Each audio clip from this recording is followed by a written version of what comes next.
আমাকে নিয়োগ দিছিল এইভাবে যে আমরা 1 বছরে নিয়োগে ঢুকছি, তারপরে আমাকে বলছে যে প্রতি বছর আপনাকে প্রতিমা আমাকে করবে, রেগুলার করবে, এই মানে এই সোর্স নিয়ে আমাকে ঢুকাইছে।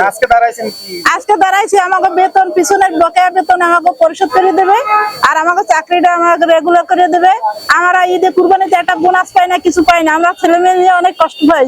আর যে আপনার ছেলেমেয়েরা ঈদে চান্দা সবাই মার্কেট করে, আমরা কিছুই করতে পারতেছি না।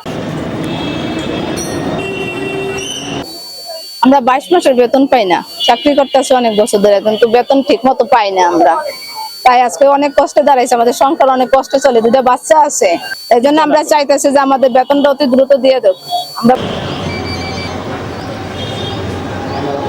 আমাদের আজকে এখানে আসার একটাই উদ্দেশ্য, আমাদের পিছনে যে 16 মাসের বেতন সহকারে রানিং 5 মাস টোটাল 22 মাসের বকেয়া বেতন বাকি আছে, আমাদের অতি দ্রুত এই বকেয়া বেতন পরিশোধ করতে হবে এবং আমাদেরকে পরিশোধ করে দিতে হবে এবং চাকরি নিশ্চয়তা করে দিতে হবে। ইতিমধ্যে আমাদের এই 64 জনের ভিতর থেকে অলরেডি 10 জনকে বাদও দিয়ে দিয়েছে, তাদেরকে বেতন দেওয়া হয়নি। তো আমাদের সবার দাবি থাকবে একটাই, যে সবার বেতনগুলো পরিশোধ করে আমাদের রানিং যে নবায়ন এখনো হয়নি, সেই নবায়নটা করা হোক, আমাদের চাকরির একটা নিশ্চয়তা দেওয়া হোক, আমরা যে সুস্থভাবে চাকরি করতে পারি সেরকম একটা নিশ্চয়তা দেওয়া হোক আমাদের। আর যদি আমাদের এই পদক্ষেপে যদি মানে মানববন্ধন যদি কোনো কাজ না হয়, আমরা আগামী 15 জানুয়ারিতে আমরা কর্মদিবসে যাব। প্রতিটা প্রতিষ্ঠান 12টা স্বাস্থ্য প্রতিষ্ঠানের কোথাও আমাদের সব মানে আমরা কর্মদিবসে চলে যাব ওখানে।